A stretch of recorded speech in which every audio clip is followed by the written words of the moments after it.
Topic होगा that is free consent. Whenever you are making a contract, your consent must be free. जब भी हम कोई contract करेंगे तो फ्री कंसेंट से ही होना चाहिए. और एक बात हम ऑलरेडी ही समझ चुके हैं सेक्शन 10 के अंदर. सेक्शन 10 में एक एसेंशियल कंडीशन है कि कोई भी अग्रीमेंट तभी कॉन्ट्रैक्ट बनता है जब उसके अंदर कंसेंट जो उस कॉन्ट्रैक्ट की, उस एग्रीमेंट की, वो कंसेंट जो होनी चाहिए वो फ्री होनी चाहिए, free consent. As per section 10 में तो ये बात बेसिकली लिखी ही है कि एग्रीमेंट को कॉन्ट्रैक्ट तभी बनेगा जब कंसेंट जो है वो फ्री होनी चाहिए. तो सिर्फ कंसेंट से काम नहीं चलेगा, कंसेंट से काम नहीं चलेगा. Consent must be free, free consent होनी चाहिए. And therefore for that we have to go through with the section 13.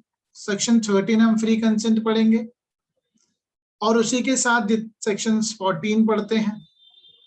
And then so on. Consent कब फ्री मानी जाएगी? When it is not hit by section 15, section 16, section 17, 18 and so on. तो 20, 21, 22 में हम पढ़ते हैं. ठीक है, तो हम देखेंगे कि कंसेंट फ्री कब होगी. पहले तो हम देखेंगे कंसेंट क्या होती है.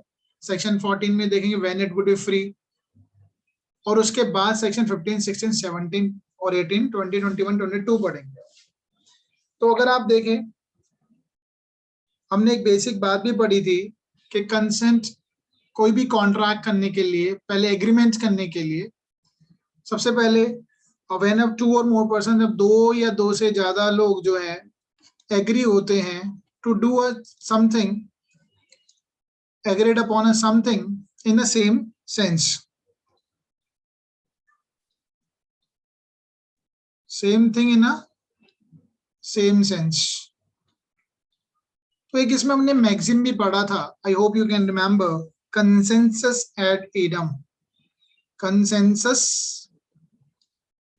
Add idem. ठीक है, I hope you can remember. Same thing in the same sense, same thing in same sense. और कंसेंट जो है वो रियल कंसेंट होनी चाहिए, real consent. That will do. ये सारे जो कॉन्सेप्ट है अब हम इसको समझेंगे वन बाय वन.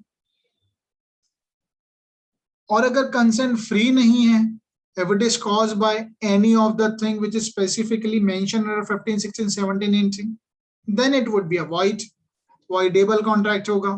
या तो कॉन्ट्रैक्ट voidable होगा या void होगा. ये हमने देखना है कि कब voidable होता है, कब void होता है. पहले सेक्शन 13 की तरफ मूव कर लेते हैं. कंसेंट क्या होता है? सेक्शन 13 कहता है, कंसेंट को डिफाइन करा है सेक्शन 13. मैंने आपको कहा किसी भी कॉन्ट्रैक्ट को करने के लिए डेफिनेटली कंसेंट तो चाहिए ही. तो कंसेंट को समझने के लिए पहले 13 पढ़ते हैं. 2 और more person are said to consent when they agreed upon the same thing in a same sense. तो 2 या 2 से ज्यादा लोग अगर वो एग्री हैं टू डू, कंसेंट देते हैं when they agree upon to do same thing in a same sense, same thing in same sense, जो मैंने यहां लिख दिया है. अब सेक्शन 13 के अलावा ऑलरेडी बात की है कि कंसेंट जो है फ्री होनी चाहिए. फ्री कंसेंट कहां दे रखा है? सेक्शन 14 में. फ्री कंसेंट क्या होती है? फ्री कंसेंट होती है, consent is said to be free when it is not caused by, जब उसके अंदर ये चीजें नहीं होंगी. नॉट कॉज्ड बाय, इनसे प्रभावित नहीं होनी चाहिए. किन किन चीजों से प्रभावित नहीं होनी चाहिए? Section 15 that is says coercion,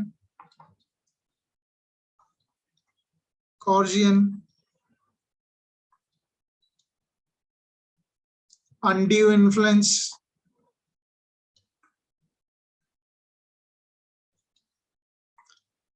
fraud. Section 18 misrepresentation.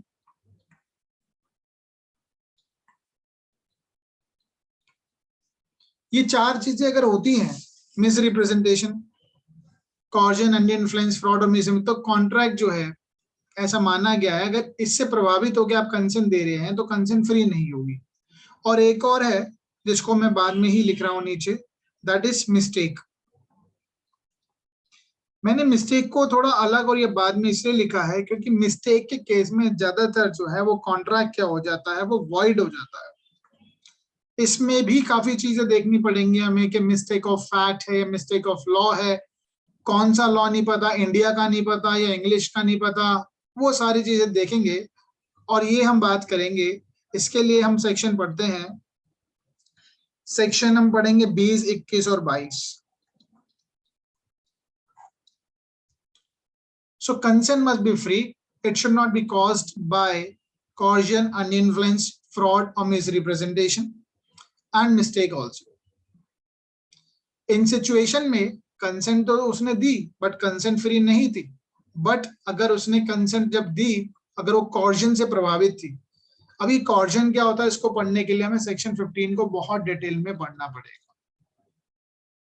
ठीक है, बहुत डिटेल में पढ़ना पड़ेगा। इन सबको एक एक करके हम डिटेल में पढ़ेंगे with case laws, then only you would be able to understand it. अगर हम सिर्फ इसको पहले ऊपर से शॉर्ट में समझ लेते हैं विद द एग्जांपल ऑफ के कॉर्जन क्या होता है, अनडू इन्फ्लुएंस क्या होता है, फ्रॉड क्या है, मिसरिप्रेजेंटेशन, मिस्टेक क्या है। अगर हम कॉर्जन की बात करें तो कॉर्जन एक ऐसी चीज है जो which is prohibited by law या प्रोहिबिटेड बाय आईपीसी में, जिसको वर्जित किया गया है कि ऐसा काम आप नहीं कर सकते। इसका बेस्ट एग्जांपल देखते हैं कि जैसे मैंने आपको थ्रेट दी, आपके सर पे गन रख दी है और मैंने कहा मैं आपको जान से मार दूंगा, नहीं तो मेरे खिलाफ ये प्रॉपर्टी करिए, I will shoot you. Then you are giving a consent. The consent is not free because I have given threat to you, and giving a threat, it is a prohibited as per the IPC, which is a punishable offense as well. वो punishable भी है। तो आप ये देखेंगे अगर coercion होगा, अगर coercion होगा तो कहीं ना कहीं ये punishable भी होता है, act punishable है। और अगर हम इसके आगे चले, इसका एग्जांपल समझ लेते हैं अनड्यू इन्फ्लुएंस। अनड्यू इन्फ्लुएंस क्या होता है? अनड्यू इन्फ्लुएंस में जहां पे एक पार्टी जो होती है वो एक डोमिनेटिंग पोजीशन में होती है, one party in a dominating position, या फिड्यूशियरी रिलेशनशिप में होगी। फिड्यूशियरी रिलेशन में एक डोमिनेटिंग में होती है, ये अलग एरिया है, फिड्यूशियरी अलग एरिया है। डोमिनेटिंग में कौन होता है? डोमिनेटिंग पोजीशन में होता है जैसे एक एम्प्लॉयर और एक employee. Employer is in a dominating position, he can influence him. और इस पे तो इतने सारे केस लॉज है, लीडिंग केस लॉज हैं, will do that. And then there is a fiduciary relationship. Fiduciary relationship क्या होती है? It is a matter of trust and confidence. जैसे एक सॉलिसिटर एक एडवोकेट हो गया और उसका क्लाइंट हो गया, it is a matter of trust, he can influence you. एक केस में ऐसे एक लेडी की प्रॉपर्टी एक एडवोकेट ने अपने नाम कर ली एज अ गिफ्ट, तो it can be easily be presumed, इस बात का अनुमान लगाया जा सकता है, there might be something that the person has influenced her. क्या उसने इन्फ्लुएंस किया है? डेफिनेटली उसने किया होगा। इट कैन बी प्रेज्यूम्ड, और प्रेजम्पशन की बात भी की गई है सेक्शन 16 में। Will do that in detail. Now then अगर हम बात करें फ्रॉड की, देखो इसका भी एग्जांपल अनड्यू इन्फ्लुएंस का, पहले एक और एग्जांपल भी ले लेते हैं। यहाँ तो हमने शूट का किया। अनड्यू इन्फ्लुएंस भी कहीं ना कहीं एक तरीके का पैसिव मैनर में दबाव है। जैसे यहाँ पे भी तो हम दबाव डाल रहे हैं, थ्रेट डाल रहे हैं, ये भी एक तरीके का दबाव है, पैसिव मैनर। कंसेंट तो वो दे रहा है, लेकिन अनड्यू इन्फ्लुएंस में क्या है, बहुत सबल मैनर में है। अब जैसे अगर कोई इंसान बीमार है, if a person is suffering from any disease, को बीमारी से ग्रसित है और उस बीमारी के चलते आप उसको कोई ट्रीटमेंट दे रहे हैं और ट्रीटमेंट के दौरान उससे बहुत ज्यादा चार्ज कर रहे हैं और he has to do that, उसे वो करना पड़ा। ठीक है, तो ये कहीं ना कहीं अनड्यू इन्फ्लुएंस था, दबाव था। और अगर हम आगे चले फ्रॉड की बात करें, फ्रॉड फ्रॉड और मिसरिप्रेजेंटेशन दोनों में डिफरेंस है। सुनने में एक आम आदमी को नहीं पता लगेगा कि फ्रॉड और मिसरिप्रेजेंटेशन में क्या डिफरेंस है, लेकिन बहुत डिटेल में पढ़ेंगे। फ्रॉड सिंपली, फ्रॉड से पता लग रहा है कि कहीं ना कहीं 420 वाला मामला है। और फ्रॉड का यहाँ पे कहने का मतलब है कि उसके शुरू से इंटेंशन है, इंटेंशन टू डिसीव, धोखा देने की। ठीक है, इंटेंशन टू डिसीव, कि वो धोखा ही देगा, इंटेंशन टू डिसीव। बट है मिस रिप्रेजेंटेशन में इंटेंशन टू डिसीव नहीं होता है, वो दिखाता है निकलता कुछ और है, दिखाता है लेकिन निकलता कुछ और है, मिस रिप्रेजेंटेशन। दोनों इन चारों सिचुएशन में जो कॉन्ट्रैक्ट होता है ये एक अपॉर्चुनिटी देता है सामने वालों को, ठीक है तुम्हें कॉर्जन है, खत्म हो गया, दबाव खत्म हो गया, अंडर इन्फ्लुएंस खत्म हो गया, फ्रॉड खत्म हो गया, फ्रॉड का पता चल गया आपको, मिस रिप्रेजेंटेशन जो आपके साथ होता है आपको पता चल गया, then what you can do, you can cancel the contract, rescind कर दो। If you can rescind that means it is avoidable. अगर आप किसी चीज को खारिज कर सकते हैं, आपके पास पावर है, you have a other authority to cancel it, that means you can avoid that contract, तो it would be avoidable। avoidable क्या होता है, सेक्शन अगर आप पढ़ेंगे उसमें लिखेंगे at the option of other, at the option of other। यहाँ पे जिसके साथ अनड्यू इन्फ्लुएंस हुआ, जिसके साथ कॉर्जन हुआ, जिसके साथ फ्रॉड हुआ, जिसके साथ मिसरिप्रेजेंटेशन हुआ, वो कभी भी जैसे ही उसको इस बात का खुलासा पता लगता है कि फ्रॉड हो गया, उसे पता लगा मेरे साथ मिसरिप्रेजेंटेशन हुआ है, उससे वो अब अनड्यू इन्फ्लुएंस में था, आपको इन्फ्लुएंस में नहीं है, he can approach to the court कि ठीक है कि मैं इसको कैंसिल करना चाहता हूँ। दैट शोस कि कहीं ना कहीं ये सारे जो कॉन्ट्रैक्ट हैं ये वॉइडेबल है। But in the case of mistake, mistake क्या है, गलती हो गई। इसका एग्जाम्पल हम समझ सकते हैं, जैसे ए और बी दोनों कॉन्ट्रैक्ट कर रहे हैं, ए और बी दोनों कॉन्ट्रैक्ट कर रहे हैं, इसको मिस्टेक को समझने से पहले हमें समझना पड़ेगा mistake of fact and mistake of law, दोनों को अच्छे से समझना पड़ेगा। वैसे तो मिस्टेक ऑफ फैक्ट आप बता ही देंगे आई am sure. Mistake of fact का सिंपल एग्जाम्पल ले लेते हैं, जैसे ए और बी है, ए और बी है, ए और बी दोनों ट्रांजेक्शन कर रहे हैं, आपस में बात कर रहे हैं, किसी बात पे सहमत हो गए कि मैं आपको अपना जो मकान है, जो सपोज करो दिल्ली में है मेरा मकान, मैं आपको उसको बेचने के लिए रेडी हूँ। पता चला वो मकान ही ढह गया, मकान मकान ही नहीं रहा, सब्जेक्ट मैटर ही खत्म हो गया। या एक घोड़े को बेचने की बात कर रहे थे, घोड़ा जिस दिन हम बात कर रहे हैं ना मुझे पता ना तुम्हें पता, घोड़ा ही मर गया बेचने से पहले ही, तो ये है सब्जेक्ट मैटर ही नहीं रहा, यानी हमसे mistake of fact, that is a mistake of fact, हम फैक्ट के बारे में ही नहीं जानते वो जिंदा है, मर गया, एग्जिस्ट करता है नहीं करता है। मिस्टेक ऑफ लॉ भी होता है, मिस्टेक ऑफ लॉ में हम देखेंगे कि हमें कहाँ का कानून नहीं पता। Every person is presumed to know the law of the land, हर इंसान को अपनी जहां रहता है उसे कानून पता होना चाहिए। यू कैन नॉट से कि भैया मुझे कानून नहीं पता था इसलिए हमसे गलती हो गई, इस कॉन्ट्रैक्ट को हम खारिज करते हैं। If you are making any contract you must be aware about the laws specified in the Indian Contract Act and you must be know, आपको ही पता होना चाहिए भारत के कानून क्या है। You can not take advantage of your own wrong.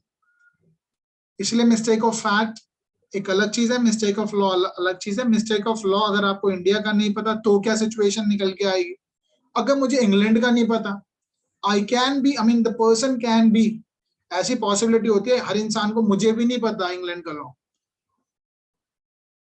वहां पे तो जाहिर सी चीज है, ठीक है आपको नहीं पता इट्स ओके, बट अगर आपको इंडिया का लॉ नहीं पता उसके कॉन्सिक्वेंसेस अलग होंगे, तो यहाँ पर वॉइड होती है चीजें।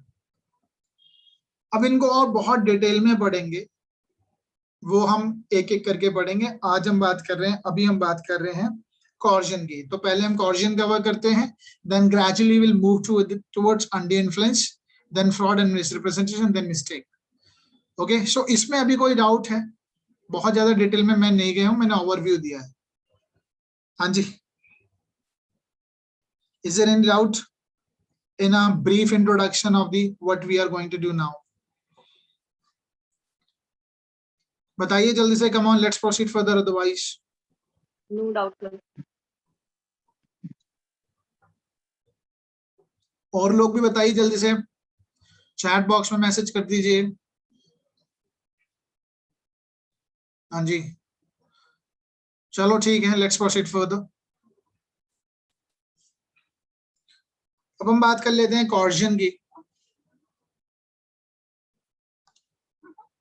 The first area, that means section 15, consent must be free, not caused by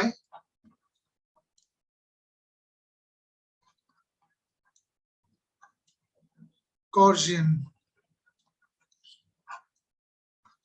ठीक है, कॉर्जन। अब ये कॉर्जन क्या होता है, एक बार सेक्शन हम 15 को देख लेते हैं, बहुत सिंपल सा क्लियर लिखा है, हर चीज उसमें लिखा है बिल्कुल clearly. What is coercion? Coercion क्या कहता है? As per section 15, coercion defined, coercion is the committing or threatening to commit, committing or threatening to committing, threatening to commit,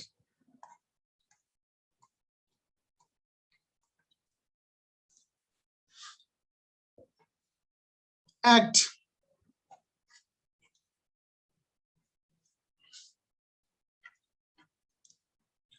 forbidden by IPC, Indian Penal Code, or unlawful.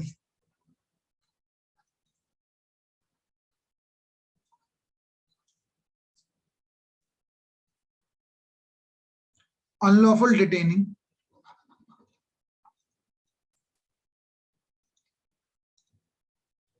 or threat to detain,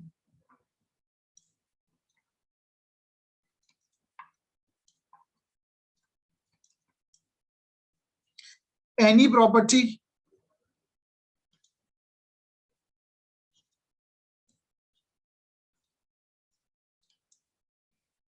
to the prejudice of any person,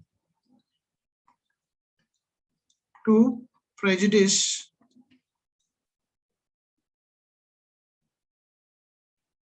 of any person.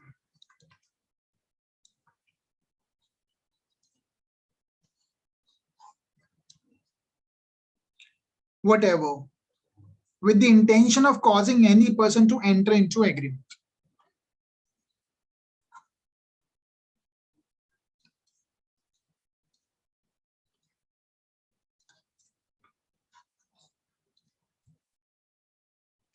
Definition बहुत clear है। कॉर्शन क्या होता है? कुछ ऐसी चीज करना, committing, ऐसा एक्ट करना फॉरबिडन बाय आईपीसी है। आईपीसी में थ्रेट देना मना है, शूट करना मना है, ग्रीव असर्ट मना है, हर्ट मना है। तो यानी आईपीसी में जो भी क्राइम है, यहाँ पर आप समझ सकते हैं ऐसा एक्ट करता है। ऐसा एक्ट क्यों कर रहा है? ताकि कोई इंसान उससे एग्रीमेंट कर ले। ऐसा एक्ट क्यों कर रहा है? ताकि कोई इंसान से एग्रीमेंट कर ले। थ्रेटनिंग टू कमिट कर, या तो एक्ट ही करता है या उसकी धमकी दे रहा है, थ्रेट, ठीक है, थ्रेटनिंग। या अनलॉफुल डिटेनिंग और threat to detain any property, ठीक है, किसी संपत्ति को अनलॉफुली डिटेन करता है या थ्रेट टू डिटेन करता है एनी प्रॉपर्टी, उससे होगा क्या? अब वो किसकी प्रॉपर्टी? टू प्रेजुडाइज, या किसको धमकी देता है, ये सारे जो एक्ट कर रहा है वो सारे फॉरबिडन बाय आईपीसी तो है ही, लेकिन किसको कर रहा है? ए बी को धमकी देता है कि मेरे साथ कॉन्ट्रैक्ट कर, मुझे अपना घर बेच, नहीं तो तेरे को मैं मार दूंगा। या उसको धमकी दे रहा है या उसके साथ उसको शूट ही कर रहा है, हर्ट पहुंचा रहा है, और उसके चलते बी एग्री हो जाता है। या अनलॉफुल डिटेन करता है किसी चीज को, उसकी प्रॉपर्टी को, to prejudice of any person, और उसके चलते वो दबाव में आकर बी कहीं ना कहीं एग्री हो जाता है उस एग्रीमेंट के लिए जो ए कहना करवाना चाहता है। It would be considered as a coercion. अब to prejudice of any person का मैंने यहाँ पे अंडरलाइन किया, इसका मतलब क्या है? Any person. क्या ए बी जो है, ए बी से कॉन्ट्रैक्ट करता है और उसके लिए दबाव डालता है सी को डिटेन कर लिया है, फॉर एग्जांपल सी को मार रहा है। सी कौन है? बी का फ्रेंड है। सी कौन है? बी का फ्रेंड है। ए पिटाई किसी कर रहा है? सी की। क्या ये ए के लिए, क्या ये बी के लिए कॉर्जन है? क्या ये फ्री कंसेंट है? सिचुएशन समझ लेना, देन ओनली आंसर। ए जो है कॉन्ट्रैक्ट कर रहा है किससे? बी से।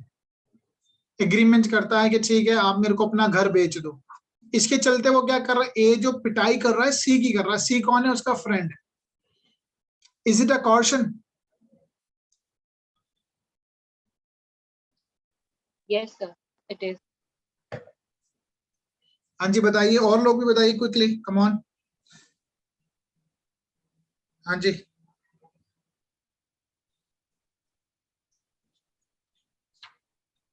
बताइए बताइए जल्दी, come on. Seema, Shreshtha, whosoever is there.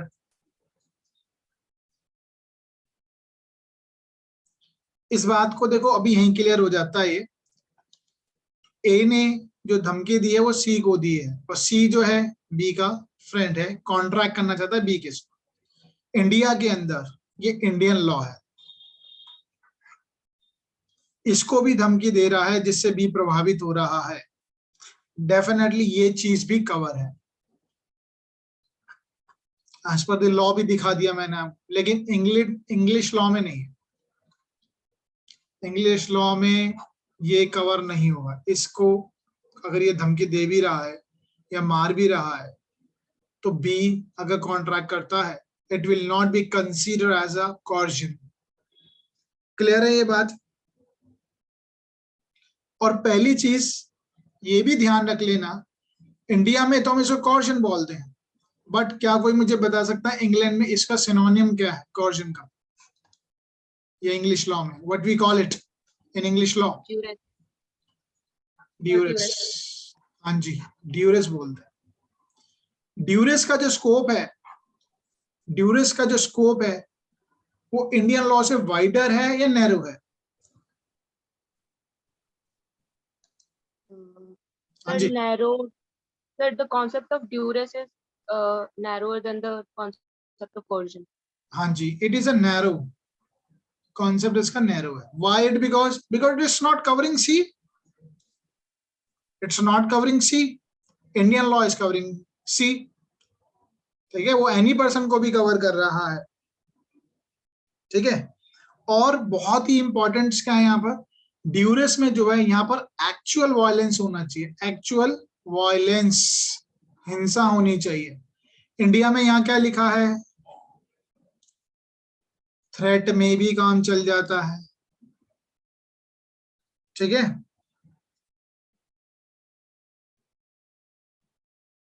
समझ में आ रही है बात? तो यही देखो, इतनी चीजें तो आप इतना डिटेल में जाके याद भी नहीं रख पाओगे, लेकिन जब आपसे ऐसा चीजें पूछी जाती है तो ये अगर आप लिख देते हैं पेपर में तो सोने पे सुहागा हो जाता है। थोड़ा सा कंपेयर कर देते हैं। क्लियर है? इतनी सी बात, आगे चलते हैं। अब इस पे एक दो केस लॉज हैं छोटे से, वो कर लेते हैं और क्लियर हो जाएगा आपको। अब आप देखिए, जैसे इसमें मैं आपसे एक धमकी देता हूं कि मैं तुम्हारे खिलाफ मुकदमा कर दूंगा, I will sue you, I will start, या सू तो चलो सिविल केस हो गया, I will prosecute you, criminal prosecution, I will initiate a criminal prosecution against you. क्या ये अपने आप में कॉर्जन है या नहीं है?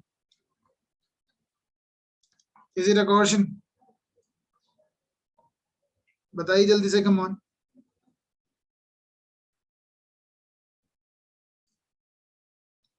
मैं तुम्हारे खिलाफ एफआईआर करा दूंगा अगर तुमने मुझे परेशान किया तो।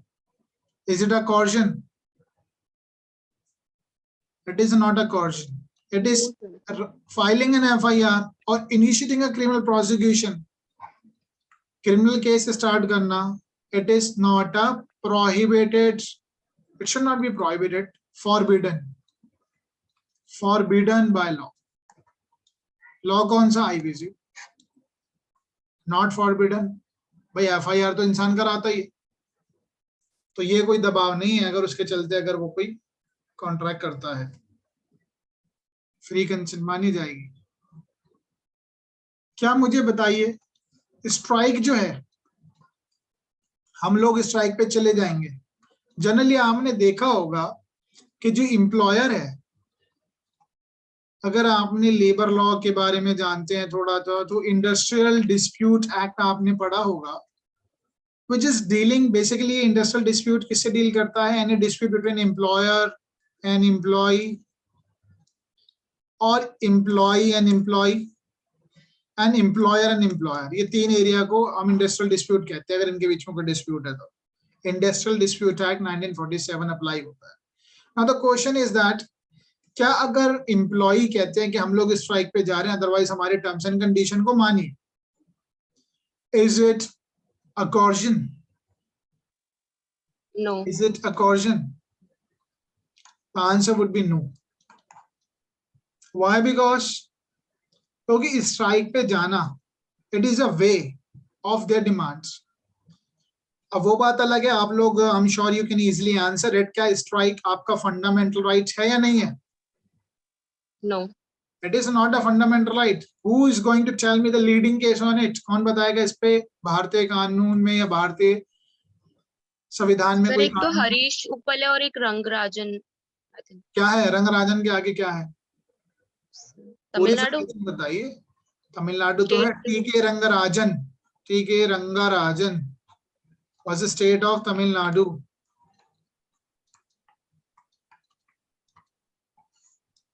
ठीक है. और हरीश ऊपर आप जो कह रहे हैं वो एडवोकेट्स की बात कर रहे हैं. Advocate strike, yes. ठीक है. Advocates also cannot go for a strike. However, strike is a valid. Strike valid है. मौलिक अधिकार नहीं है स्ट्राइक आपका. ये बात क्लियर हो चुकी है टी के रंगराजन में. But even though strike is a valid as per Industrial Dispute Act, but you have to give what? क्या करना होगा? एक ही वर्ड है यहाँ पे, एक वर्ड देते क्लियर हो जाएगा. बता दीजिए, आप स्ट्राइक पे जाना चाहते हैं तो what you have to do? Notice. हाँ जी, नोटिस दीजिए पहले, then only you can go. इस नोटिस को क्यों बनाया गया है? क्या पता एम्प्लॉयर आपकी बात मान ले. क्लियर है? सो आगे अभी हम 2 केस और करते हैं डीलिंग विद द coercion. हाँ जी सर, आपने क्या बोला था? Because it is a way, strike वाले में.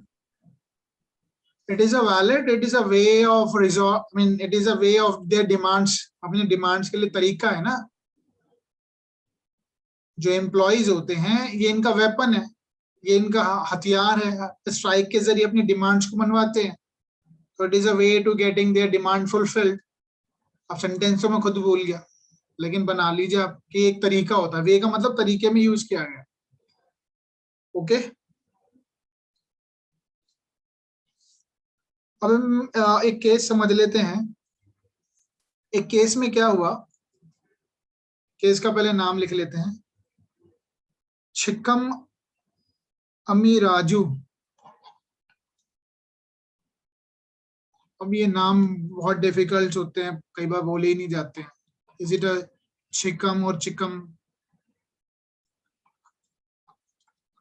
अमीराजू वर्सेस चिक्कम या चिक्कम व्हाटएवर इट इज,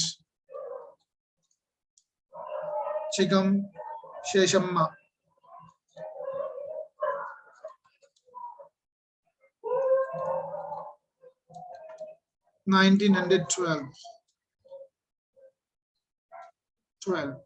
अब इस केस में आप मुझे बताइए, थ्रेट टू सुसाइड जो है, थ्रेट टू सुसाइड, कोई मरने की धमकी दे रहा है कि मैं अपने आप को मार लूंगा अगर आपने ये काम नहीं किया, तो मैं अपने आप को मार लूंगा. इस केस में हुआ क्या, एक हिंदू थी, लेडी है, एक हिंदू है, बाय थ्रेट टू सुसाइड अपनी धमकी देता है, इंड्यूसेस वाइफ, अपनी वाइफ को धमकी देता है मरने की, अपने वाइफ और सन को, कि वो उसके वाइफ और सन जो है जितना भी प्रॉपर्टी है उसको रिलीज करे, छोड़ दे, in the favour of his brother. Husband है, ये वाइफ है. हस्बैंड धमकी देता है मरने की, थ्रेट टू सुसाइड, के release all the property in the favour of his brother. ठीक है. और अगर वो ऐसा करते हैं, इज इट अमाउंट टू कॉर्जन और नॉट? यस। उन्होंने कर दिया, वाइफ और सन ने अगर रिलीज कर दी है, रिलिंक्विश कर दी है अपनी जो भी उनका दावा, या रिलीज कर दी अपनी संपत्ति, इज इट अमाउंट टू कॉर्जन?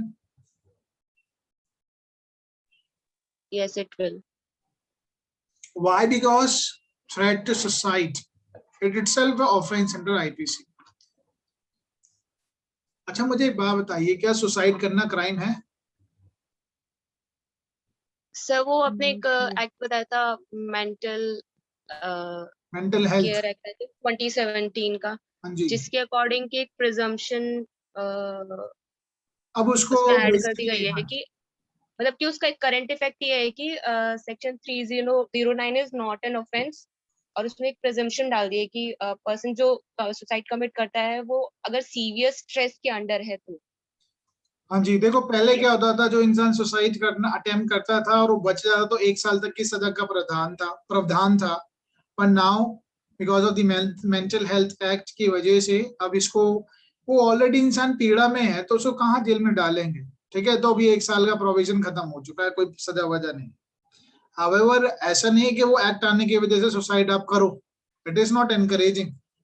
वो उसको रिफॉर्म करने की बात कर रहा है कि इंसान सुसाइड ना करे। Let's proceed further. एक केस और कर लेते हैं।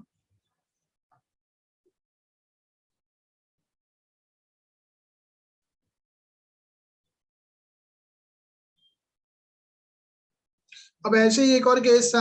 अब केस का नाम आप लिख लीजिए। देखो याद आपके ऊपर डिपेंड करता है, इनको करें ना करें, लेकिन कॉन्सेप्ट जरूर समझ लेना, because they are not too much leading cases. Ranganayakamma versus Alwar Setti. So whatever the act which is prohibited or which is forbidden by IPC, उसके चलते अगर आप थ्रेट या अनलॉफुल डिटेंशन करके अगर कोई काम करवाते हैं, एग्रीमेंट करते हैं, then it would be not a free consent. अब इस केस में भी क्या हुआ, एक यंग विडो थी,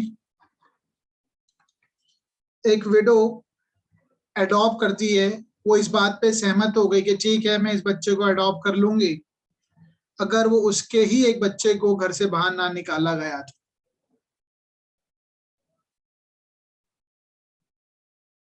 ठीक है, अगर इस बच्चे को रिमूव नहीं किया गया घर से तो मैं उस बच्चे को अडॉप्ट करने के लिए रेडी हूं। यानी कुछ टर्म्स एंड कंडीशन रख दी कि पहले तेरे को ये करना है, then only you will do that. Boy under the threat that her husband's body would not be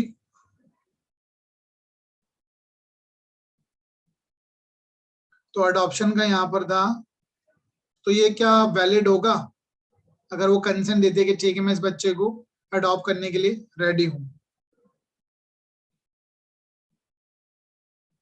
body not boy, ठीक है, कि हस्बैंड की जो बॉडी है उसको जाने नहीं दिया जाएगा कि जब तक तुम इस बच्चे को अडॉप्ट नहीं करोगे।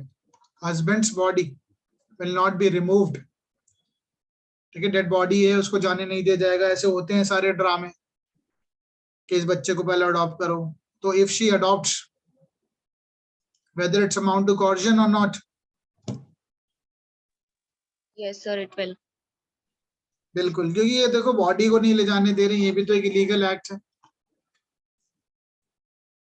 ठीक है। It would amount to a coercion. तो कॉर्जन हमारा कंप्लीट हो गया। इंग्लिश पॉइंट ऑफ व्यू से हमने ड्यूरेस को भी समझ लिया है, तो कॉर्जन is complete.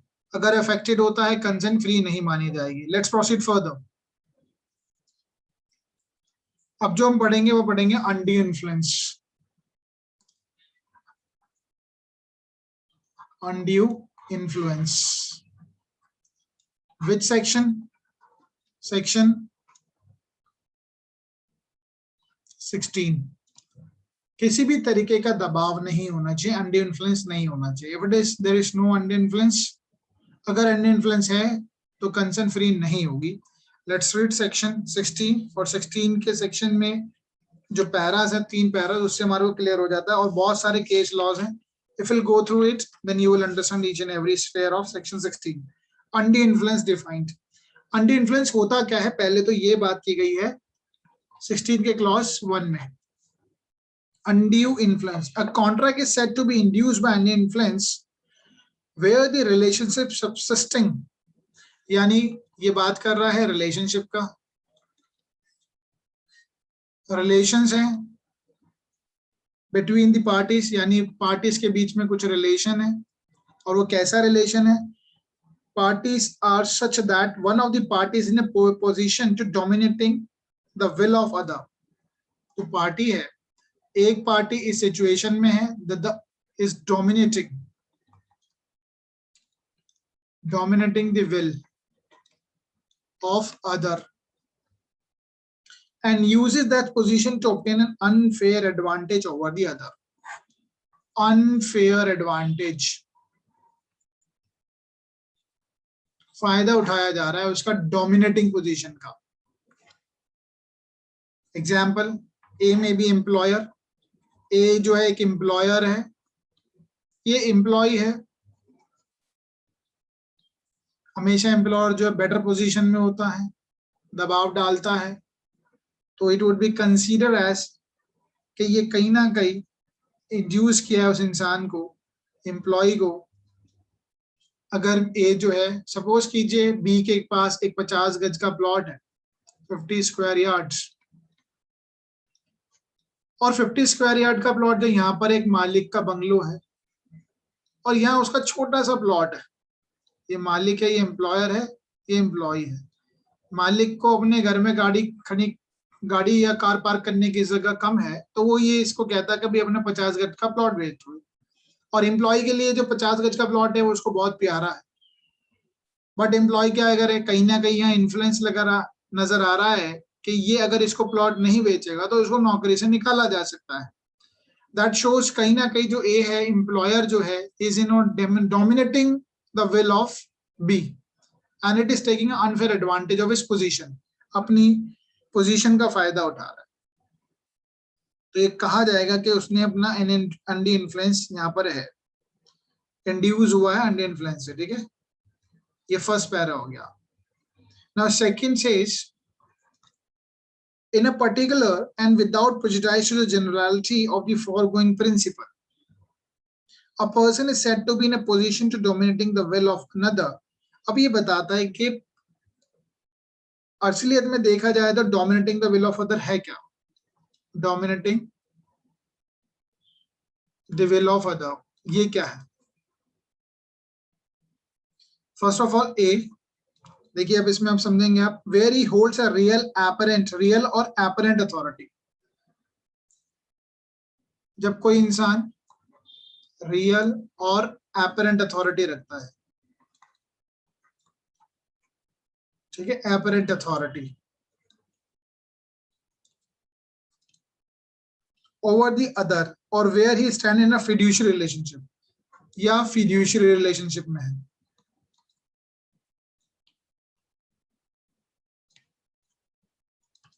apparent authority, fiduciary relationship. अब ये क्या क्या चीज है? apparent authority, जहां पे कोई इंसान बिल्कुल साफ साफ नजर आ रहा है, वो कहीं ना कहीं सामने वाले की जो इच्छा को इन्फ्लुएंस कर सकता है. And then we have fiduciary relationship. fiduciary relationship क्या होती है? जहां पे matter of trust and confidence की बात आती है. Trust and confidence. ट्रस्ट और कॉन्फिडेंस जैसे एक अटॉर्नी है, एक लॉयर है, बहुत सारे रिलेशन है, सारी बात करेंगे. एक अटॉर्नी है और एक क्लाइंट है. क्या एक हस्बैंड और वाइफ भी हो सकते हैं? क्या पेरेंट्स और चिल्ड्रन भी हो सकते हैं? ये सारी बातें फिड्यूशियल रिलेशन में कवर होती है. और अभी हम लिखेंगे, पहले डायरेक्ट पढ़ लेते हैं. Then we have where he makes a contract with a person whose mental capacity is temporarily or permanently affected by reason. तो वो एक ऐसे इंसान से कॉन्ट्रैक्ट करता है. इसका बी क्या कहता है? where he makes a contract with a person whose mental capacity is temporary. mental capacity जो है वो temporary या permanently.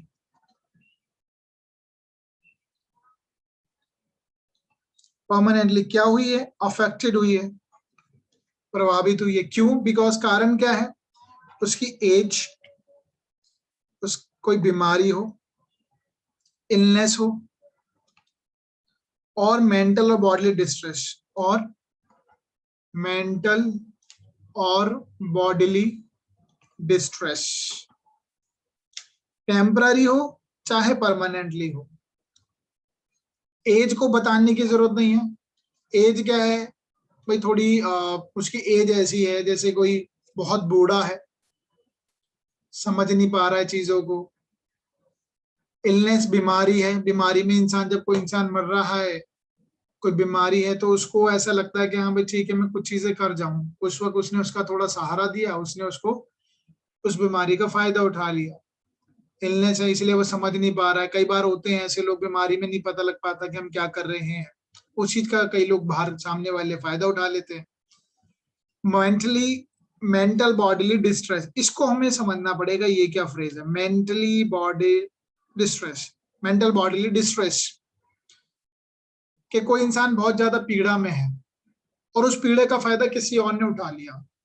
से फॉर एग्जाम्पल अगर आप बात करें, आप मुझे बता सकते हैं कि अभी आपने देखा कि दिल्ली के अंदर मई के महीने में, in the very beginning of the month of May, probably 2 मई के बाद से लगभग 10-15 दिन तक जो है बहुत ज्यादा कोरोना का केसेस है। There's a lot of cases. You can say it's a flood. कहीं ना कहीं एकदम से बाढ़ आ गई, बेड नहीं मिल रहे थे। And the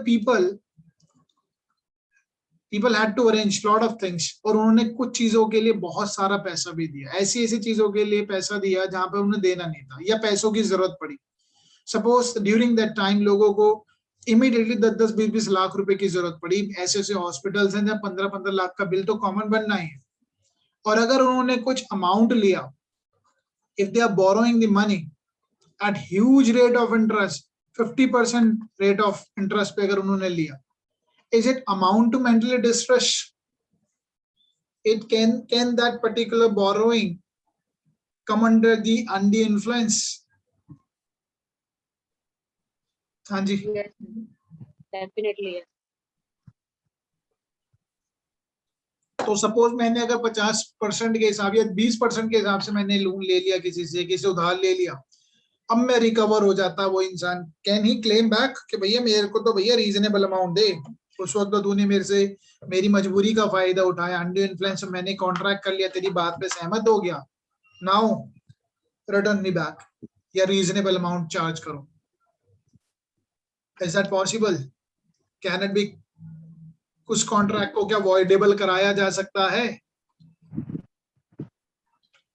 सर कॉन्ट्रैक्ट तो परफॉर्म हो चुका है दोनों से, मतलब साइड से। रिकवरी हो सकती है? Yes sir, recovery can be made by. या रिकवरी हो सकती है, अल्टरेशन हो सकता है, नए फॉर्मेशन हो सकता है, इनोवेशन हो सकता है, इनोवेशन नया कॉन्ट्रैक्ट बन जाए, अल्टरेशन हो जाए, मॉडिफिकेशन हो सकती है। अगर वो कोर्ट में चला जाए, मेरी मजबूरी का फायदा उठा के इसने 20 लाख रुपए मैंने इससे लिए, इसने मेरे को 20 लाख रुपए 50% पे दिए, is it amount to under influence? Mental distress में कवर हो जाएगा यहाँ?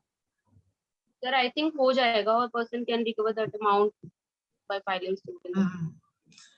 ऐसे हुए हैं। अभी ये कोरोना का मेरे पास कोई केस नहीं आया, but I am telling you ऐसा पास में चीजें हुई, जब कोई द पर्सन इन नीड, जब बहुत ज्यादा नीड में और उसको कुछ ऐसी चीजें करनी पड़ती है, तो कहीं ना कहीं वो अंडर इन्फ्लुएंस में होता है,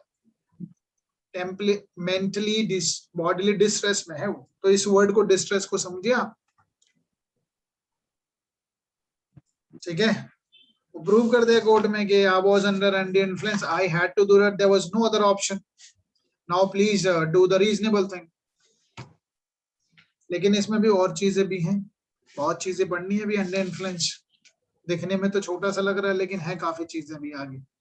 थर्ड, सेक्शन 16 का थर्ड पॉइंट जो कहता है, सर हाँ जी, what is the difference between illness and bodily distress? एक तो देखो बीमारी है, बीमारी लग गई है मुझे, कोई सपोज बीमार है, बीमारी के टाइम पे उसकी कोई देख रेख कर देता है कुछ दिन, और वो वीक माइंड है, उसके प्रभावन में, लोभन में आके वो चीजें कर देता है। मेंटल डिस्ट्रेस है कि मेरी पे सिचुएशन ऐसी, इतना डिस्ट्रेस में था, मैंने आपको भी एग्जांपल बताया, लोन लेना पड़ा, that is called mental distress. Bodily distress पूछ रही हूँ। मेंटल बॉडीली डिस्ट्रेस जो है, उसके लिए बीमारी लगना जरूरी नहीं होती, ठीक है? ठीक है सर। अभी एक फ्रेज बना रखा है, अब इसको पता नहीं किसी ने इंटरप्रेटेड कोई कोट करेगी कि बॉडीली डिस्ट्रेस, और बॉडीली क्या है, बॉडीली वैसे अगर देखा जाए तो मेरे हाथ में दर्द है, और मेंटली बॉडी डिस्ट्रेस होना चाहिए ना। इंटरप्रिटेशन कोई निकालेगा तो कर देगा कोई, फ्यूचर में कोई जुडिशरी कोई प्रेसिडेंट आ जाए, जुडिशियल प्रेसिडेंट आए। Now we were talking about the third subsection, where a person who is in a position to dominate the will of another. अब एक चीज समझेंगे, ये जो थर्ड क्लॉज है ये किससे डील करता है? It is dealing with the burden of proof. where a person who is in a position to dominate the will of another, एक इंसान एम्प्लॉयर है, एक एम्प्लॉई है। डोमिनेटिंग कौन कर रहा है? Employer. Enter into contract with him and the transaction appears, transaction ऐसी लगती है on the face of it or on the evidence adduced, जो evidence लाए गए हैं कोर्ट में, to be unconsignable, unconsignable। ये क्या होता है? अभी मैं आप लोगों से पूछूंगा पहले। To be unconsignable, the burden of proving that the such contract was not induced by undue influence, कि भैया इसमें कोई undue influence नहीं था, हमारे बीच में जो कॉन्ट्रैक्ट हुआ बिल्कुल ठीक था। इस बात का बर्डन ऑफ प्रूफ किस पे होगा? वो उस इंसान पे होगा who is dominating the will of other, dominating the will of other, the person who is in dominating position। The burden of proof, underline कर लीजिए, burden of proof proving that such contract was not induced by undue influence shall be upon that person in a position to dominate the will of other। जो दूसरे की will को dominate कर रहा है, ये बर्डन ऑफ प्रूफ उस इंसान पे होता है। जनरली बर्डन ऑफ प्रूफ किस पे होता है? Generally burden of proof plaintiff पे होता है। Plaintiff has to prove it. भाई मेरे को अगर चोट लगी है तो मैं बताऊंगा ना कि मेरे को चोट लगी, बट हियर बिकॉज अब देखो यहां पर डिफेंडेंट बन गया कहीं ना कहीं। डिफेंडेंट कौन है? एम्प्लॉयर होगा। वाई? बिकॉज मैं एग्जाम्पल एम्प्लॉयर का बार बार इसलिए क्लियर हो जाते हैं, सिंपल से समझ में आ जाता है। प्लेंटिफ कौन होगा? एम्प्लॉई ने केस किया होगा ना कि भैया इसने मेरी संपत्ति ले ली दबाव में, तो डिफेंडेंट यहाँ पे burden of proof. Burden of proof, burden of proof अगर आपने पढ़ा एविडेंस में तो बर्डन ऑफ प्रूफ में शिफ्ट क्या चीज होती है? आपने देखो बर्डन ऑफ प्रूफ तो हमेशा शुरू से उसी इंसान पे होता है जिसको चीजें सिद्ध करनी है, बट जो एविडेंस लाएगा, adducing the evidence, I hope you can remembering it, आपको याद आ रहा होगा एविडेंस, जो भी एविडेंस लाएगा बर्डन ऑफ प्रूफ उसकी तरफ शिफ्ट होता है। तो दो चीजें होती है burden of proof from the initial point of view, it is always lie in the case whosoever coming before the court he has to prove it। और क्रिमिनल केस में बर्डन ऑफ प्रूफ हमेशा prosecution पे होता है। और रही बात जब एविडेंस जो लाएगा बर्डन ऑफ प्रूफ उस पे हो जाता है, ठीक है वो की। और अब आप देखिए यहाँ पे डिफेंडेंट कौन है? एम्प्लॉयर होगा, तो बर्डन ऑफ प्रूफ इस पे होगा, जबकि जनरल केस में प्लेंटिफ पे होता है। ये बात समझ में आई? जल्दी बताइए। हाँ जी, क्लियर है? जी सर। अब इसमें एक चीज और बताइए, जो वर्ड लिखा है अनकंसाइनेबल, इसका मतलब क्या होता है? अनरीजनेबल। अनरीजनेबल, ठीक है। और कैसे इसको बताइए, आप समझाइए। आपने कहा अनरीजनेबल। सर अगर कोई ऐसी सिचुएशन दिखती है कि कोई रीजनेबल माइंड पर्सन वो काम नहीं करता, हाँ जी, और हाँ unless and until there was a undue influence हाँ जी, होता, कोई उस इंसान ऐसा सिचुएशन नहीं में करेगा। बर्डन ऑफ हाँ उस पर्सन पर होगा जो पर्सन उस डोमिनेट पोजीशन में था। हाँ जी, क्योंकि रीजनेबल मैन जो है, सेन मैन ऐसी चीज नहीं करेगा, या उस इंसान को साफ साफ हमें नजर आ रहा है यार ऐसा तो पॉसिबल ही नहीं हो सकता। कोई इंसान अपनी संपत्ति जो है अपने किराएदार को क्यों बेचेगा, क्यों गिफ्ट करेगा? नॉट बेच सकता डेफिनेटली। कोई जो ऑनर है, लैंडलॉर्ड है, अपनी संपत्ति अपने टीनेंट को क्यों देगा, किराएदार को क्यों देगा गिफ्ट में?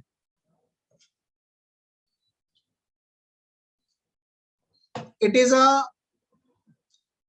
अनकॉन्साइनेबल एक्ट और नॉट? बताइए जल्दी से, क्या इसमें Yes, sir, कुछ it might be. अलग सी चीज नजर नहीं आ रही? रीजनेबल है क्या ये? It's unreasonable. और यही एक लीडिंग केस है, बिल्कुल लीडिंग केस है, वही केस हमें पढ़ना है आगे।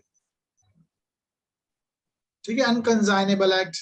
एक तो केस ये मैंने आपको किराएदार का बता दिया, उसमें गिफ्ट कर दी, उसने कहा मैं उसको अपनी माँ की तरह समझता था। टीनेंट कहता है कि भैया मैं इसको अपनी माँ की तरह समझता, इसलिए इन्होंने मेरे को प्रॉपर्टी दे दी। एक तो केस ये हो गया। एक केस में क्या हुआ, एक लेडी है, एक मेल है, उसकी 3 वाइफ है, 2 मर चुकी, 1 बची है। और एक जो बची है उसने क्या किया, हस्बैंड ने ना ही अपनी जो जीवित पत्नी है उसको कुछ दिया, ना ही अपनी बेटी को दिया, बल्कि थर्ड पर्सन को दे रहा है प्रॉपर्टी। क्या लग रहा है? What do you think? हाँ जी बताइए, Sir, it what do you creates think? suspicion. कहीं ना कहीं अनकंसाइनेबल एक्ट है, अनकंसाइनेबल बार्गेनिंग है, पता ही नहीं चल रहा है कि क्या हो रहा है क्या नहीं हो रहा है। कोई इंसान थर्ड इंसान को क्यों देगा? ठीक है, ये भी एक केस है, लीडिंग केस है, पढ़ेंगे तो आप, अभी मैं बताऊंगा भी, लिखवाऊंगा भी। अब एक बात बताइए, अगर एक इंसान उसको क्रिमिनल केस चल रहा है, उस पे उसको बेल लेनी है, सपोज उसको बेल लेनी है, ध्यान से सुन लेना, यहीं पे आपको अंडर इन्फ्लुएंस समझ में आ जाएगा। उसको बेल लेनी है, बेल लेने के लिए उसको 10,000 रुपए किसी से उधार लेने पड़े, और इतना ज्यादा अमाउंट था, इतना ज्यादा अमाउंट ऑफ इंटरेस्ट था कि जब उसे 11 साल बाद रिटर्न करने की बारी आई, 10,000 रुपए का इंटरेस्ट जोड़कर बन गया पैसा 1,12,000 रुपए 885। 1,12,000, 10,000 रुपए के 11 साल बाद 1,12,000 अप्रोक्सीमेटली मान लो। ये क्या है? हाँ जी, ये क्या है बताइए? बर्डन ऑफ प्रूफ किस पे होगा? Sir, the money lender. पहली बात तो ये, क्या ये कॉन्ट्रैक्ट ठीक है? बर्डन ऑफ प्रूफ तो बात की बात है। सर उसने लोन लिया है तो, और अब आप सर ड्यू टू बताइए। अनड्यू इन्फ्लुएंस एक क्वेश्चन रेज होता है कि whether the consent was free or not. हाँ जी, तो अगर तो अगर एग्जॉर्बिटेंट प्रूव करने चार्जेस की, लिए हैं और कंसेंट फ्री है, ठीक है, कंसेंट सब चीज फ्री है, बर्डन ऑफ प्रूफ उस पे है, प्रूव कर दो। अगर वो प्रूव कर पाता है कि कंसेंट वाज फ्री, कंसेंट कौन प्रूव करेगा? Money lender. कि भैया इनने बिल्कुल फ्रीली कंसेंट दिया, मैंने इसके सामने कुछ ऐसी चीज नहीं रखी कि जिससे इसको दबाव था। He has given a free consent that time, and if the consent is free, even the 1 lakh rupees approximately 10,000 के 1,12,000 बन रहे हैं 11 साल बाद, it is a valid burden of proof में वो साबित कर देता है। तो ये भी केस है, रघुनाथ प्रसाद वर्सेस सरजू प्रसाद। ठीक है, अब एक चीज और मुझे बताइए, ये सारे ही अनड्यू इन्फ्लुएंस के केसेस हैं, और ज्यादातर केस अनकंसाइनेबल के। एक लेडी है, वो इलिटरेट है, एक लेडी है वो इलिटरेट है, वो अपनी संपत्ति अपने पड़ोसी के नाम कर देती है, सारी गिफ्ट कर देती है। What do you think? Unconscionable है या नहीं है? बताइए yes sir. जल्दी। ये भी एक सर केस है। जहाँ पर भी सस्पिशन क्रिएट होता है कि a reasonable man would not do that, okay, तो हाँ। देखो और एक चीज ध्यान रख लेना, केस टू केस वेरिएशन हो जाएगा।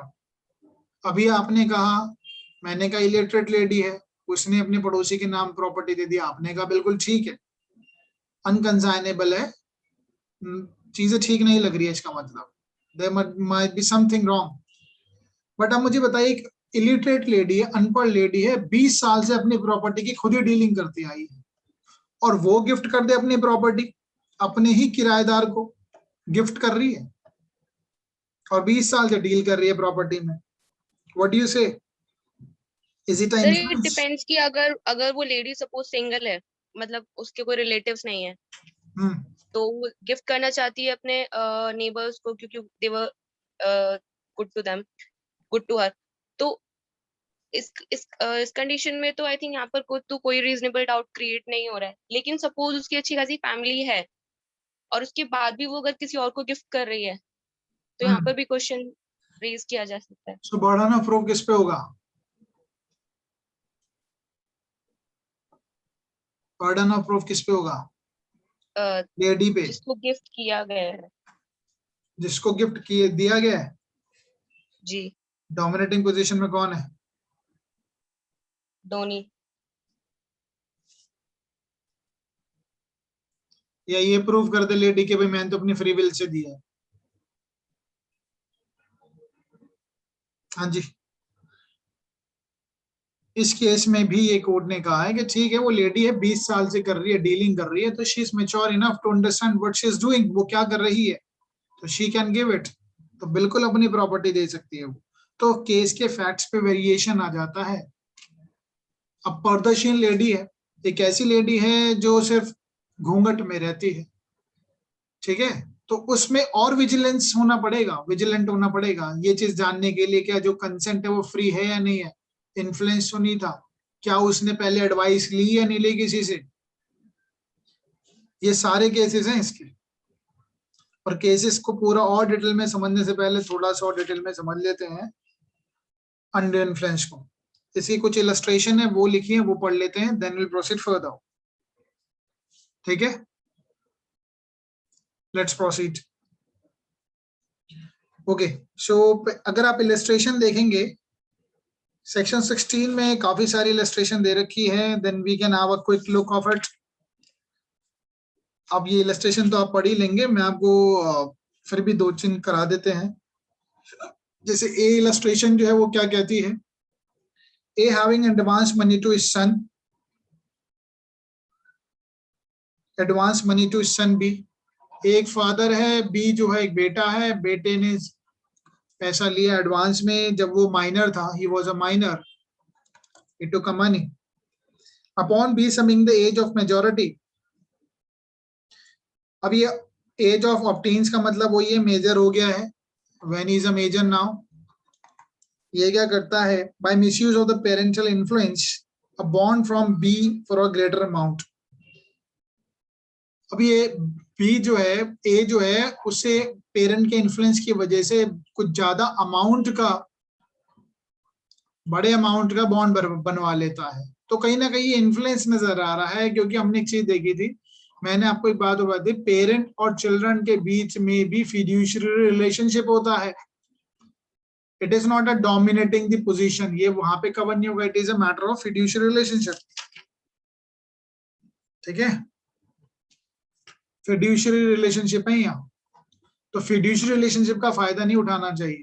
तो अगर पेरेंट्स ने अगर फायदा उठाया है कि उसने एक ह्यूज अमाउंट का बॉन्ड बनवा लिया था, ये बनवा लिया है, तो वो कहीं ना कहीं जो है वो अंडी इन्फ्लुएंस को शो कर रहा है, अनफेयर एडवांटेज हो गया ये। ठीक है,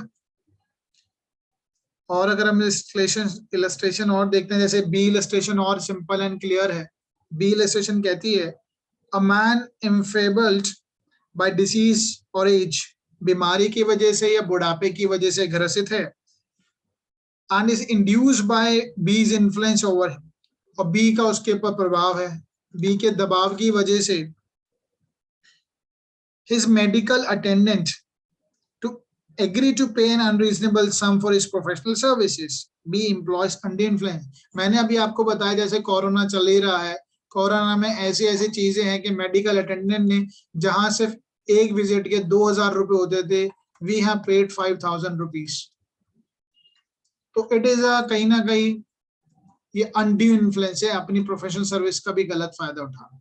I will not name the hospital, अभी रिसेंटली जब कोरोना चल रहा था तो एक कंसल्टेशन के एक डॉक्टर ने बहुत लीडिंग हॉस्पिटल के 50,000 रुपए मांगे थे कि ठीक है आपसे कंसल्ट हम करेंगे, अगर मैं उसको ये दवाइयां देंगे, बस एक कंसल्टेशन के 50,000 रुपए। And I have already discuss lot of things with you. ठीक है, तो ये कहीं ना कहीं क्या है, अंडर इन्फ्लुएंस है। अब ये काफी सारी इलस्ट्रेशन है, you may go through with it and let's proceed further. अब इस पे एक लीडिंग केस भी रहा है अंडर इन्फ्लुएंस पे, जिसमें ये कहा गया है कि कौन अंडर इन्फ्लुएंस के अंदर दायरे में कवर हो रहे हैं। सो केस इंग्लिश केस है, केस का नाम है टेट वर्सेस विलियमसन।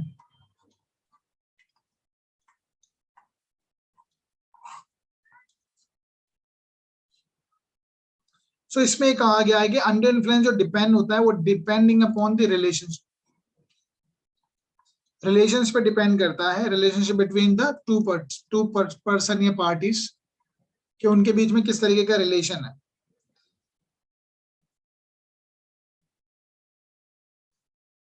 यानी इन्फ्लुएंस अगर जो दे सकता है दूसरे के ऊपर इन्फ्लुएंस,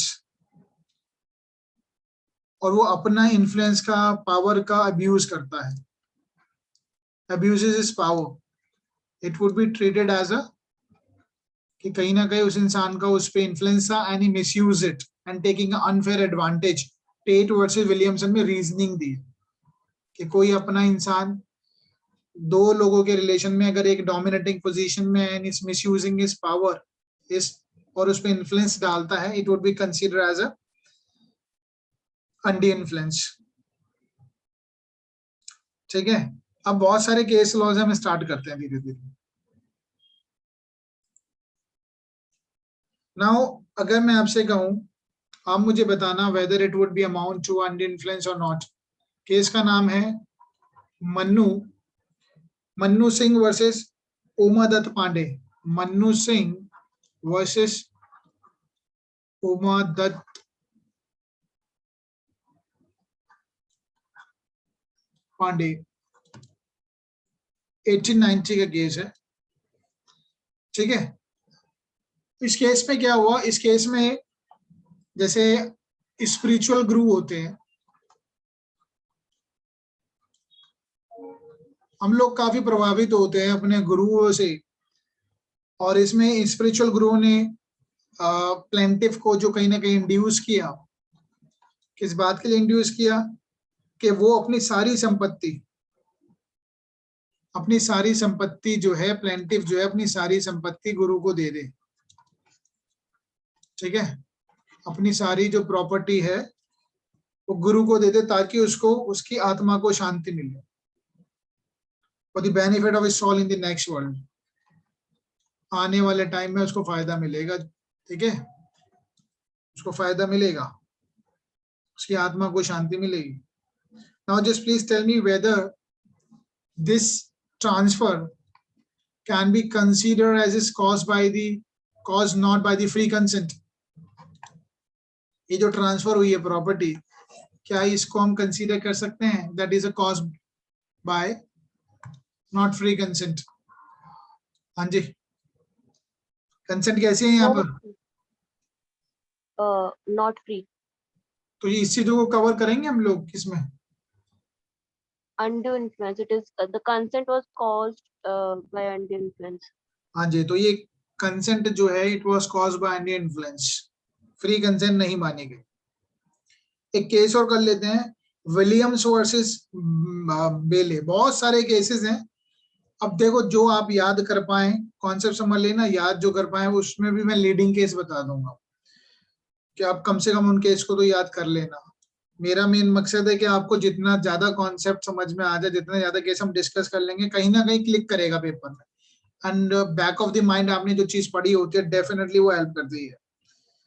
अब इसमें क्या हुआ, एक बेटा है, उसने क्या किया, अपने फादर के जो सिग्नेचर है वो फॉर्ज कर लिए।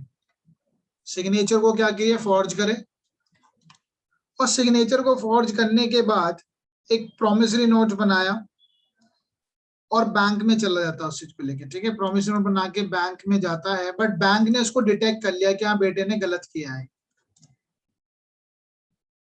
ठीक है,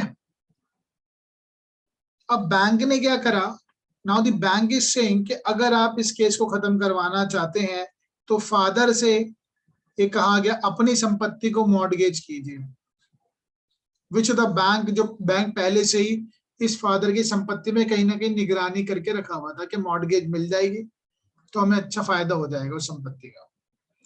Now please tell me whether the bank has taken advantage of its dominating position. Yes sir, definitely yes sir. यहाँ पे तो कोर्जन भी हो गया ना। हाँ जी।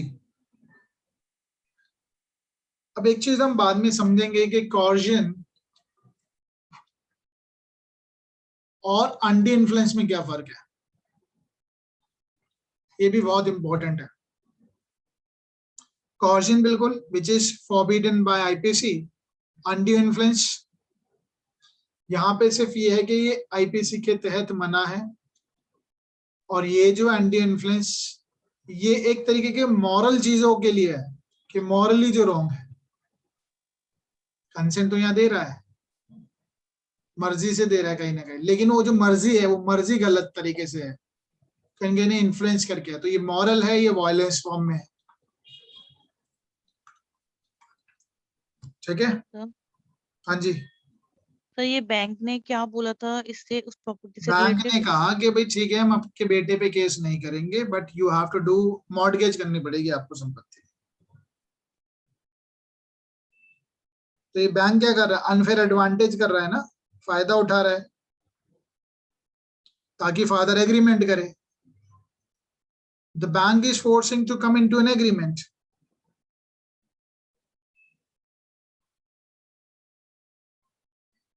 ठीक है, तो कंसेंट फ्री नहीं मानेंगे, नॉट फ्री। केस का नाम है विलियम्स वर्सेस बेलिस, BAYLEY। आगे चलते हैं। अब जैसे हम बात तो कर ही रहे हैं, लेकिन थोड़ा सा और एक में देख लेते हैं कि फिड्यूशियरी रिलेशनशिप में हमने किस किस को कवर किया है, क्योंकि हमने देखा dominating the position of another. तो फिड्यूशियरी रिलेशनशिप क्या है, कौन कौन कवर करेंगे फिड्यूशियरी रिलेशनशिप में?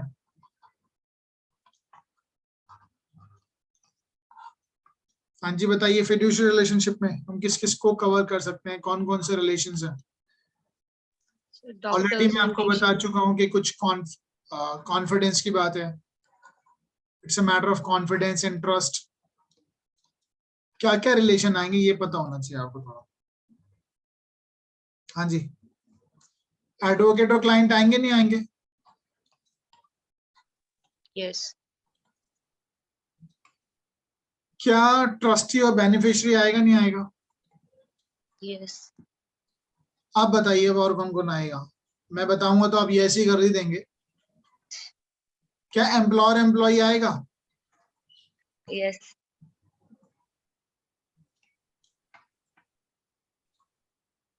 क्या एम्प्लॉयर एम्प्लॉय को आपने कहा यस, क्या मैं इसको dominating the will of other में नहीं लिख सकता? Dominating the will of other, एक डोमिनेटिंग पोजीशन में। फिड्यूशियरी रिलेशनशिप जरूरी नहीं है वो डोमिनेटिंग पोजीशन में भी हो। ठीक है, जरूरी नहीं है कि हर फिड्यूशियरी रिलेशनशिप में एक इंसान डोमिनेटिंग पोजीशन में।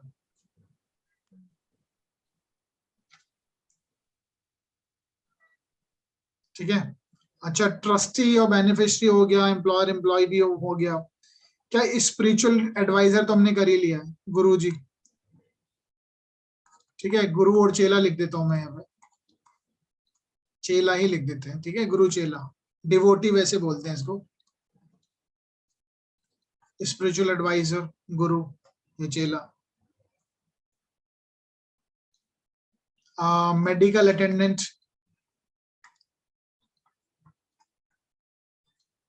केस भी कर लिया इस पे तो हमने, केस का इलस्ट्रेशन दे रखी है बी, पेशेंट, फिड्यूशियरी रिलेशनशिप है। अच्छा एक बात बताइए, आपसे ये क्वेश्चन पूछा जा सकता है, क्या पेरेंट और चिल्ड्रन आएंगे नहीं आएंगे? हाँ जी ये बताइए मुझे, पेरेंट और चाइल्ड जो है वो आता है फिड्यूशियरी रिलेशनशिप में, आएगा या नहीं आएगा? ये बताइए, ये इंपॉर्टेंट रहेगा, पेपर में क्या पता पूछ ले आपसे।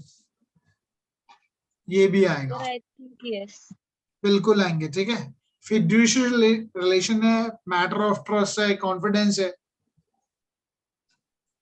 ऐसा नहीं होना चाहिए ना कि बच्चे की प्रॉपर्टी माँ बाप बेल जबरदस्ती बेच के खा रहे हैं, वेस्ट कर रहे हैं। हस्बैंड एंड वाइफ आएंगे नहीं आएंगे क्या? यस। बिल्कुल आएंगे।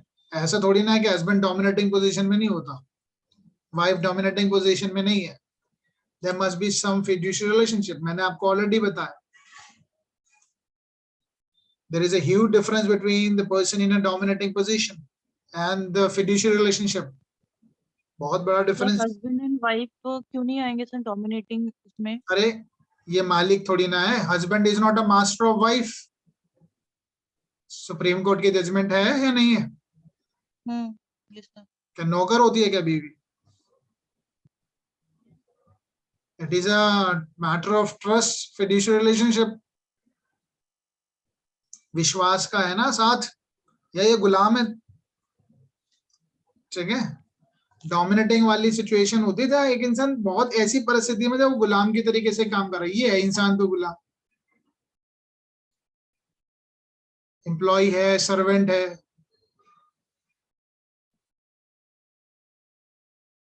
इसको तो बिल्कुल भी मत डाल देना डोमिनेटिंग पोजीशन में। और वैसे भी सुप्रीम कोर्ट ने कहा ये husband is not a master of wife. Clear है? लेकिन sir I think it is a subject, still it is a subjective concept, क्योंकि जगह जगह पर भी डिपेंड करता है, कहीं पर होते हैं हस्बैंड डोमिनेटिंग। नहीं नहीं नहीं, देखो उसको तो फिर आपको प्रूव करना पड़ेगा ना कि भाई ये चीज ऐसी सिचुएशन हुई। देखो ऐसा हम नहीं मान सकते ना कि ऑफ कोर्स ही बात है, कुछ ऐसी जगह है जहां पर आज भी वाइफ को गुलाम माना जा रहा है, बट हम एक पर्टिकुलर इंसान की वजह से वुमेन की कंडीशन को डेटोरिएट नहीं कर सकते।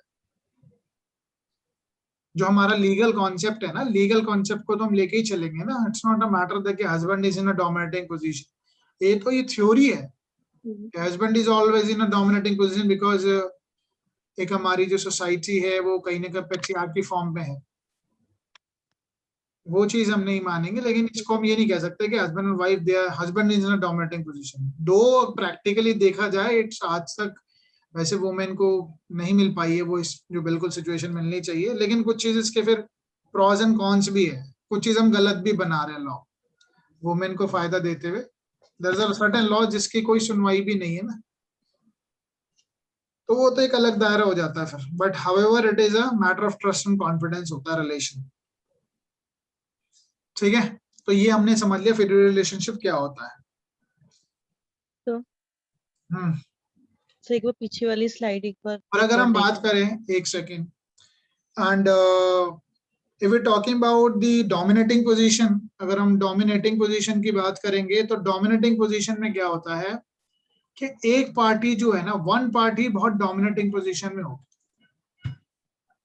वो क्या कर सकती है, is able to dominate the will of other, able to dominate will of other, would be able to dominate the will of other, दूसरे की will को dominate कर सकती है। अब जिसमें जैसे क्या हो सकता है, हमने एक पहले बात करी employer and employee, ठीक है, एम्प्लॉयर एंड एम्प्लॉय हो सकता है, एक टैक्स इंस्पेक्टर हो सकता है, और एसएससी हो सकता है। ठीक है, अब देखिए, देखो अब आपको क्लियर हो जाएगा, पुलिस और एक्यूज हो सकता है, डोमिनेट करेगा ना, बट इन दोनों के बीच में ये matter of trust and confidence थोड़ी ना है। ठीक है, it is a matter of dominating the will, कि पुलिस जो है एक्यूज की विल को डोमिनेट कर सकते हैं। बट रिलेशन तो एक अलग है ना इनका और इसका, इनका और इनके रिलेशन को कंपेयर करके देख लेना, इनके साथ पता लग जाएगा there is difference between fiduciary relationship and dominating the will of another। ठीक है, और इसी के आगे चलते हैं। Archana, you can see the recording, ठीक है, because I have to complete, I have 20 minutes to do it. Sir एक वर्ड था बस वो पीछे। एक सेकेंड, देखिए। ठीक है सर। ओके, तो नेक्स्ट है, हमने डिस्ट्रेस की भी बात करी, insurer and insurance holder, fiduciary relationship. देखो जब आप इंश्योरेंस करवाते हैं तो वहां पर आपके फोन पे भी इंश्योरेंस हो जाता है, यू नो इट। फोन पे भी आपसे कुछ सर्टेन फॉर्म्स होते हैं, आप फोन पे ही उसको अपनी सारी बात बताएंगे, they will ensure you, because it is a matter of utmost good faith. अब मैं ज्यादा डिटेल में नहीं जाऊंगा, तो इंश्योरेंस लॉ पढ़ाना पड़ेगा. अटमोस्ट गुड फेथ, तो that is a matter of confidence and trust. ठीक है यामिनी? सर ठीक है. हाँ जी. सर जो सबसेक्शन 3 है, तो वहां पर जो बर्डन ऑफ प्रूफ जो शिफ्ट हो रहा है ऑन द डिफेंडेंट, अभी तो बात वहां पे करेंगे सिर्फ, उस पर. हाँ बोलिए, वैसे बताइए आप क्या पूछना चाह रहे हैं वहां पे. तो वहां पे सिर्फ बर्डन ऑफ प्रूफ जो शिफ्ट हो रहा है वो सिर्फ dominate the will of other, उस केस में ही होगा, फिड्यूशियरी रिलेशनशिप में नहीं बर्डन ऑफ प्रूफ शिफ्ट होगा. देखो, बर्डन ऑफ प्रूफ का तो बेसिक जनरल रूल है ही, लेकिन जो एड्यूस करेगा एविडेंस और जो ये कह रहा है कि ये जो कंसेंट है वो फ्री है, जो कंसेंट उसने दी फ्री है, उस पे होगा. बात करेंगे वाला टॉपिक पे भी. रानी अन्नपूर्णी वर्सेस स्वामीनाथा.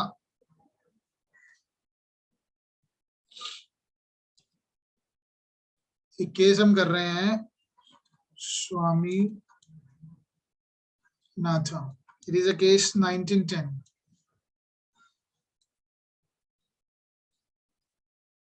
सो अगर कोई इंसान डिस्ट्रेस में है तो डेफिनेटली वो जो कंसेंट है वो कंसेंट फ्री नहीं होगी, चाहे वो डिस्ट्रेस टेम्पररीली हो, टेम्पररी लिख रहा हूं मैं, ठीक है, शॉर्ट में, या फिर वो परमानेंट हो, परमानेंट.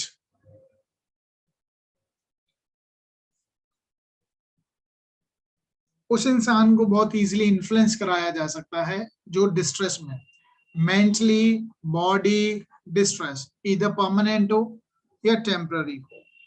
केस का नाम है रानी वर्सेस अन्नपूर्णी स्वामीनाथा, जहां पे एक गरीब स्त्री थी. There was a poor lady जिसको पैसे की जरूरत थी अपने मेंटेनेंस के लिए. ऑफ कोर्स ही बात है, बहुत सारी चीजें एक्शन लेना पड़ता है तो उसके लिए पैसों की जरूरत होती है. कोर्ट में जाने के लिए भी पैसे की जरूरत होगी, वो बात अलग है. फ्री लीगल एड मिल जाती है, लेकिन फिर भी कुछ तो खर्चा ही होगा. एंड वाज अल्टीमेटली उसको मनी लेंडर ने, ये मैं आपको बता ही चुका हूँ, पुअर लेडी ने मनी लेंडर से, because of urgent need of money, money lender ने उसको इस तरीके से 100% रेट ऑफ इंटरेस्ट पे, 100% रेट ऑफ इंटरेस्ट पे ऐसा दिया, 100% पे. नाउ टेल मी, ये तो क्या ये अंडर इन्फ्लुएंस नजर आता है यहाँ पे?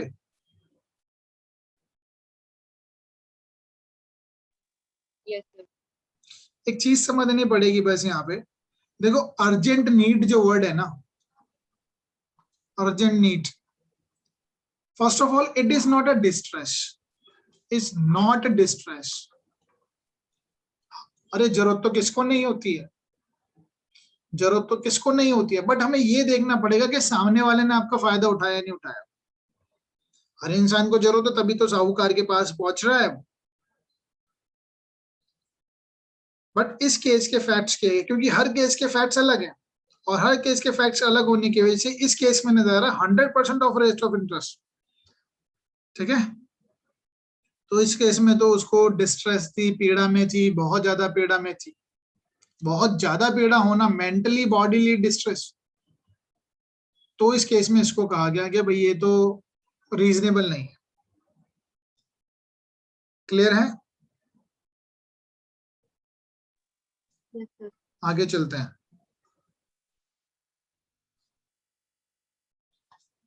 अब हम बात करेंगे जो हमारा थर्ड पॉइंट है, ठीक है, जिस पे भी आपको थोड़ा सा डाउट आया था, जो इसका बर्डन ऑफ प्रूफ वाली बात है. ठीक है, burden of proof.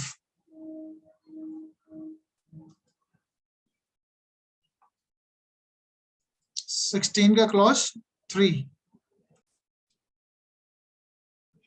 Okay, so the third area है जिसको हमें समझना है, that is section 16 and subsection 3. Section 16 subsection 3 जो हम ऑलरेडी बात कर चुके हैं, which is dealing with the burden of proof. Burden of proof का यहाँ पर इसका रेफरेंस इसलिए है कि जो इंसान डोमिनेटिंग करता है the person who is dominating the will of other, dominating will of other, he has to prove before the court that whatever has been done between him and another person, suppose A ने B को अगर कोई संपत्ति transfer करी है और बाद में बी कोर्ट में जाके कहता है कि मैं अनड्यू इन्फ्लुएंस में मैंने प्रॉपर्टी ट्रांसफर करी, अनड्यू इन्फ्लुएंस, से फॉर एग्जांपल बी एक एम्प्लॉई है, उसने अपनी संपत्ति ट्रांसफर करी है एम्प्लॉयर के कहने पे, तो कोर्ट में आके एम्प्लॉई ने ये कहा कि भाई मैंने अंडर इन्फ्लुएंस में आकर संपत्ति ट्रांसफर करी अपनी प्रॉपर्टी.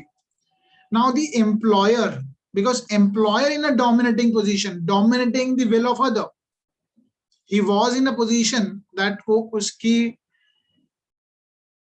अपनी पोजीशन का एम्प्लॉयर फायदा उठा सकता है, और इसीलिए एम्प्लॉयर को कोर्ट में प्रूव करना पड़ेगा कि एम्प्लॉय की जो कंसेंट थी, एम्प्लॉय कंसेंट वाज फ्री, वो फ्री थी, and if he able to prove it,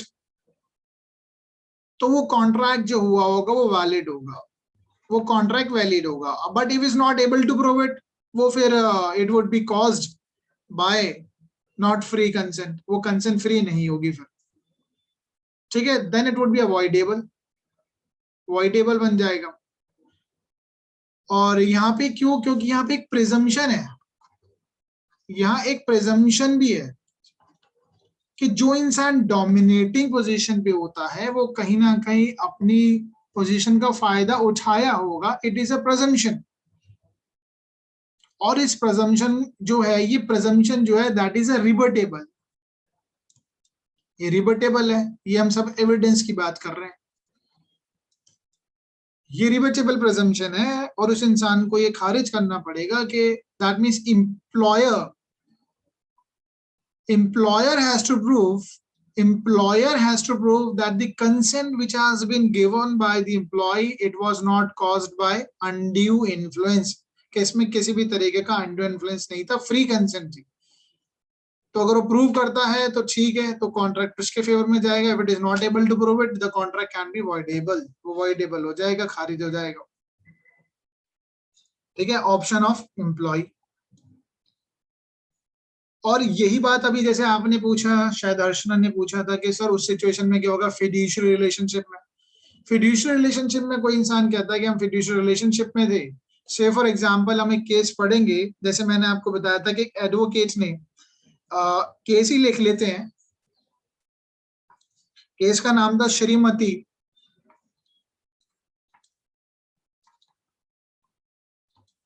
टकरी Devi, Shrimati तकरी Devi, टकरी TAKRI Devi versus Shrimati Rama Dogra, Rama Dogra 1984. अब इस केस में क्या हुआ, एक इलिटरेट लेडी है, इलिटरेट लेडी है, उस इलिटरेट लेडी ने क्या करा, अपनी सारी इमूवेबल प्रॉपर्टी, अपनी सारी इमूवेबल प्रॉपर्टी जो है, सारी संपत्ति अपने एडवोकेट को दे दी, हर एडवोकेट, ठीक है, गिफ्ट कर दी. रिलेशनशिप कैसा है? It is a fiduciary relationship, it is a fiduciary relationship.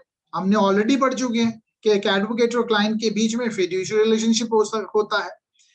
तो इस बात का अनुमान लगाया जा सकता है, it can be presumed that the advocate was in a position to dominating the will of other. Advocate जो रहा होगा उसने कहीं ना कहीं अपनी डोमिनेट किया होगा, he was in a position to dominate the will of women, dominate कर पाया होगा, और इस बात का अनुमान लगाया है. जब हम अनुमान लगा रहे हैं तो बर्डन ऑफ प्रूफ किस पे होगा? मैं आपसे लॉजिकल बात कर रहा हूं, बल्कि इस केस में बर्डन ऑफ प्रूफ डिस्कस नहीं किया गया, क्योंकि ये जो ट्रांजैक्शन है एडवोकेट के नाम पे अपनी सारी संपत्ति कर देना, दैट इज अनकंजाइनेबल, अनकंजाइनेबल, ठीक है, अनकंजाइनेबल एक्ट है. क्योंकि कोई लेडी अपनी सारी संपत्ति एडवोकेट को क्यों देगी, और अगर उसने दे दी है तो कहीं ना कहीं ये नॉट अनरीजनेबल लग रही है। जब अनरीजनेबल है तो क्वेश्चन ये अराइज होता है, now the in the fiduciary relationship also the burden of proof is on an advocate, he has to prove before the court, court में उसको ये सिद्ध करना पड़ेगा कि जो मुझे प्रॉपर्टी मिली है that is not caused by free consent, I mean that is not caused bye undue influence, किसी भी तरीके का दबाव नहीं था, इट इज फ्री कंसेंट से मुझे प्रॉपर्टी मिली, he has to prove it. तो बर्डन ऑफ प्रूफ कहीं ना कहीं एडवोकेट पे आ जाएगा, he has to prove it कि जो मुझे प्रॉपर्टी दी है वो फ्री है, फ्री कंसेंट से दी है। Is that clear?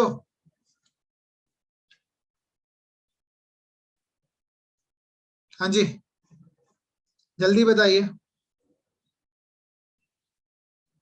Yes sir. और अब हमारे पे इस पे कम से कम 4-5 केसेस और पढ़ने हैं। अब 4-5 केसेस पढ़ेंगे, it will take more than half an hour. So what will do it tomorrow. ठीक है, तो हम इसको कल करेंगे क्योंकि इसमें है अभी 4-5 केसेस समझना है, इट्स वुड बी डिफिकल्ट, कम से कम आधा घंटा लग सकता है।